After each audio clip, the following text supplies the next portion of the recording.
Stellar Blade is an action RPG that throws you into a futuristic world with fast-paced combat and stunning visuals that really bring the game to life. I loved how fluid the combat felt, and chaining together combos was super satisfying, especially during the boss fights, which were both challenging and fun.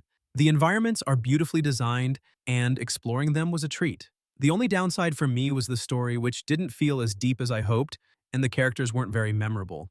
But if you're here for the action and visuals, this game really delivers. It's one of those games that's just a blast to play, even if the story doesn't stick with you.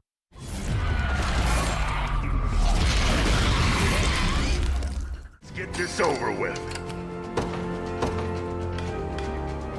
Unicorn Overlord is a tactical RPG that mixes strategy and fantasy storytelling, and it does a really good job of making you feel like you're leading an army in this magical world.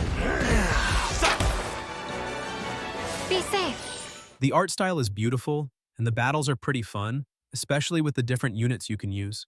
I really like the mix of turn-based combat and the story choices that change how things play out. However, some parts feel a bit slow, and it takes a while to really get into the flow of the game. Still, if you enjoy tactical RPGs with a rich story, it's definitely worth playing. That hurt?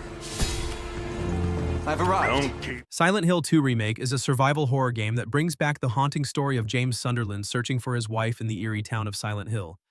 And it does an amazing job of updating the atmosphere with stunning graphics that make everything feel more terrifying. The sound design is top-notch and really adds to the creepy vibe, keeping you on edge the whole time. I love the emotional storytelling, but the combat still feels a bit clunky, which can get annoying during tense moments. Still, if you're into psychological horror and don't mind some dated mechanics, this remake is definitely worth checking out.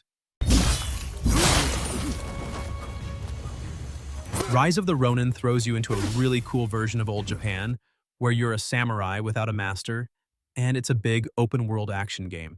The fighting is the best part. Seriously, you can switch between different sword styles like it's nothing, and it looks awesome. But the story can get a bit confusing, like they tried to put too much stuff in at once. And while wandering around the world is fun, some of the side missions feel a bit repetitive. Still, when you're in a big fight doing all those cool samurai moves, that's when the game really shines.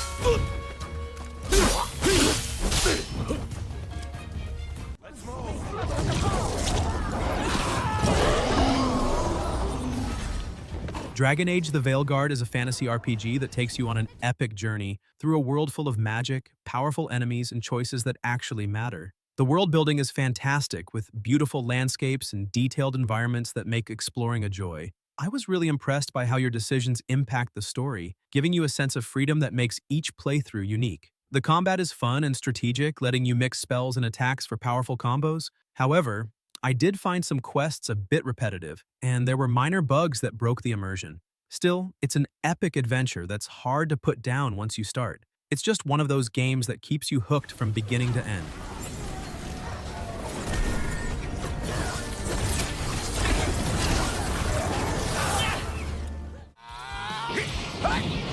Watch out! On it!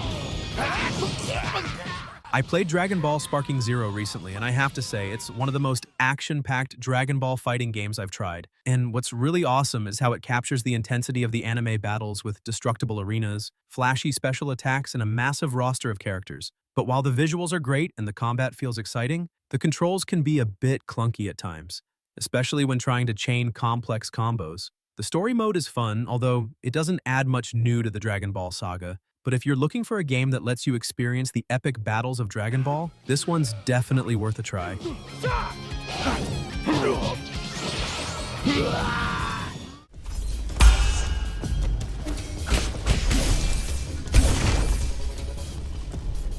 Nine Sols is an action platformer set in a fantasy world inspired by Asian mythology.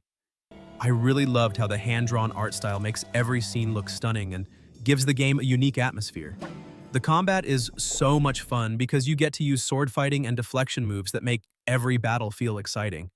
But there were some platforming sections that felt a bit too challenging because they needed really precise jumps. Although the story is quite interesting, I felt like it dragged in some parts, but even with these minor issues, it's definitely worth playing if you're into action games with beautiful visuals and a good story.